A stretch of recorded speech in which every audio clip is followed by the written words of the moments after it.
Olá!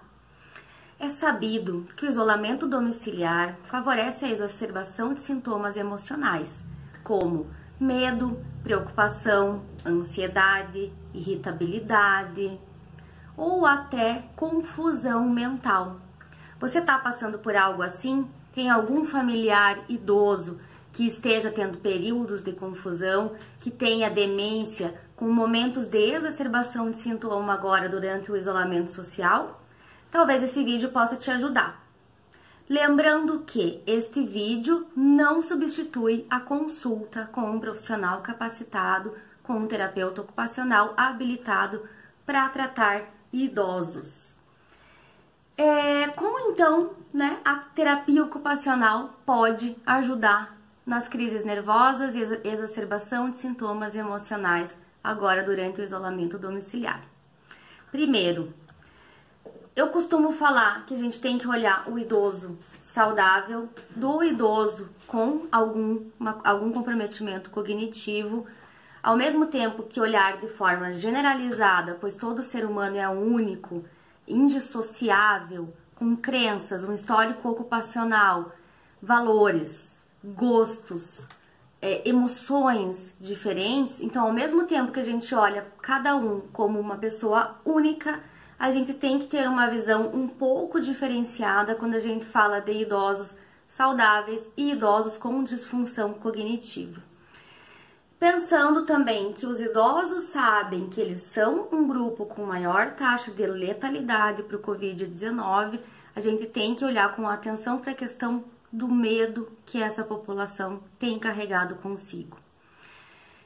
São uma população com medo, que não sai de casa, que está cansado e, além de tudo isso, o idoso com demência não tem plena consciência do que está acontecendo.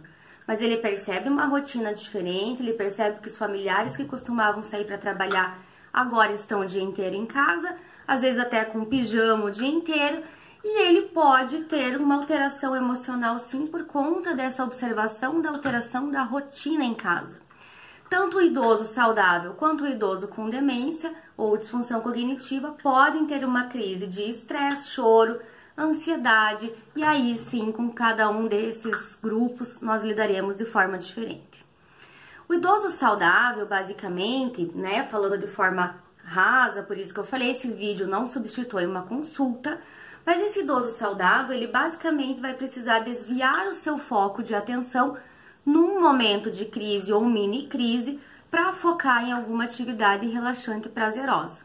Se concentrar numa atividade elaborada vai aliviar aquele pensamento que vem do nada, que é repetitivo e frequente, principalmente relacionado com questões causadoras de ansiedade. Um noticiário, um conhecido que foi diagnosticado, a notícia da perda de um ente querido, ou simplesmente o medo que não sai desse padrão de pensamento repetitivo e sem desvio. Então, o desviar o foco de atenção desse padrão de pensamento vai ajudar o idoso saudável a aliviar esses sintomas de estresse.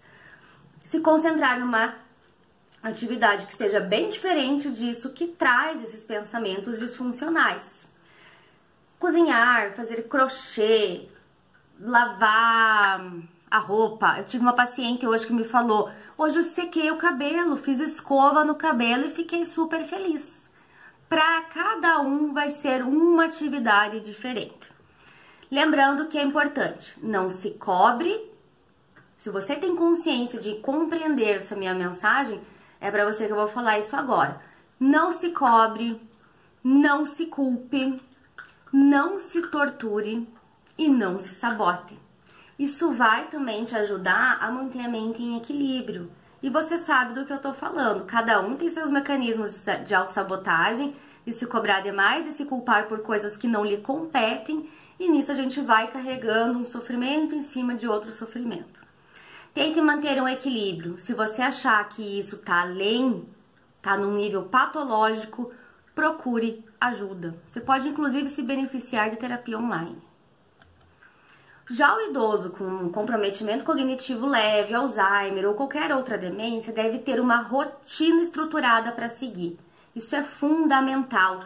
A rotina é muito importante para o idoso, especialmente idoso com algum distúrbio neurológico. A rotina organiza, a rotina dá norte, a rotina faz com que a pessoa saiba o que vai vir daqui a pouco, por mais que isso seja através do seu relógio biológico. Tentar manter esses horários e tarefas e se preciso, até use um despertador, por que não? Você é cuidador, né? Você é familiar que ajuda o idoso com demência. Se precisar, use um despertador. No isolamento domiciliar, a gente tende a não sentir o tempo passar, né? A gente se perde um pouco no passar do tempo. Então, pode usar um recurso externo para te ajudar a organizar.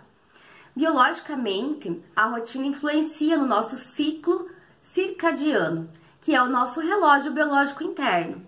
Assim, esse relógio organiza as atividades do dia a dia, assim como os horários de alimentação, os horários do ciclo sono-vigília, e tem uma grande influência na digestão, na renovação celular e até no controle de temperatura do corpo, porque conforme a gente vai entrando no nível mais para sonolência, a nossa temperatura corporal também muda. Observe se o idoso demonstra de alguma forma sinais de dor, desconforto, estresse, fome, sede, cansaço. As pessoas dão sinais. Observe, tente se conectar com esse idoso, mesmo o demenciado e mesmo o não verbal. É possível. Uma face de dor, um gemido, uma expressão diferente. Fique atento porque isso pode te ajudar. Em relação aos estímulos agora, eu costumo dizer, então, especialmente com esses pacientes com demência ou comprometimento cognitivo leve, que a gente tem também, né, forma rasa, só para explicar de forma mais didática aqui no vídeo. 3 tipos de estímulo principais: relaxamento, manutenção e estimulação. Como que funciona cada um e como que você vai poder usar em casa com o seu familiar idoso com comprometimento cognitivo. Então, as atividades que são de manutenção ou organização são aquelas que o idoso faz bem, faz sozinho e quase sem ajuda. Lembrando que a supervisão para um paciente que tem uma doença neurológica, uma demência, ela é fundamental. Esteja sempre de olho, sempre supervisionando. Então, por exemplo, pintar uma mandala, dançar sentado, jogar num aplicativo para estimulação cognitiva, jogar dominó, regar plantas, enfim, são atividades que mantêm a atenção e o foco do idoso e ele não vai precisar fazer muitos ajustes e correções cognitivas enquanto realiza essa atividade. Ele desempenha quase de forma automatizada. Já as atividades de estimulação devem ter um certo grau de dificuldade. E assim sendo, podem provocar reações como estresse, frustração, cansaço. Por isso, essas atividades devem ser prescritas e ou supervisionadas por um profissional. Essas atividades de estimulação também têm sempre um objetivo, algum ganho de proposta. Pode ser motor, cognitivo ou emocional. Agora, as atividades de relaxamento são aquelas que acalmam, que diminuem o ritmo de pensamento, frequência respiratória e promovem bem-estar. Todos nós temos as nossas. Todos nós temos atividades que promovem relaxamento. Eu, por exemplo, gosto de ver realities de culinária, apesar de eu não saber cozinhar. Quando eu assisto, eu deixo de pensar naquilo que me incomoda. Uma atividade de relaxamento pode ser desde um crochê a uma pintura, cantar, ler ou até cozinhar, dependendo do histórico ocupacional de quem a pratica. Os estímulos sensoriais, por si só, também acalmam. Um cheiro, toque, temperatura, sons. Eles influenciam até pacientes sedados em coma numa UTI. Alteram frequência respiratória, batimento cardíaco, ou seja, os nossos receptores sensoriais estão sempre ativos, independente da nossa resposta. Por isso, usem e abusem. Ofereçam recursos sensoriais que promovam relaxamento para o paciente de vocês. É fundamental, você cuidador, você familiar, você que tem alguém com demência, com disfunção cognitiva em casa, É fundamental nesse momento se perceber, se observar e cuidar de si. Lembre-se que até num voo você deve colocar a máscara de oxigênio em si mesmo antes de colocar em outra pessoa para ajudá-la. Cuide de você, se observe, se respeite. Espero que essas dicas ajudem os idosos e, como eu falei, caso seja algo que passe, que esteja num nível patológico, preocupante, procurem ajuda profissional. Sabemos que o isolamento domiciliar traz alterações emocionais até para sujeitos saudáveis. Se você está mais ansioso, preocupado e irritado, se respeite e busque canais de canalização do estresse. Canais de canalização ficou estranho, mas tudo bem. Como atividades manuais, um banho morno, alongamento com vídeos no YouTube, receitas. Tem muita gente que está falando que tem visto seus amigos mais agora durante a pandemia do que durante a vida normal. Eu sou uma delas, eu tenho muitos amigos que não moram no Brasil.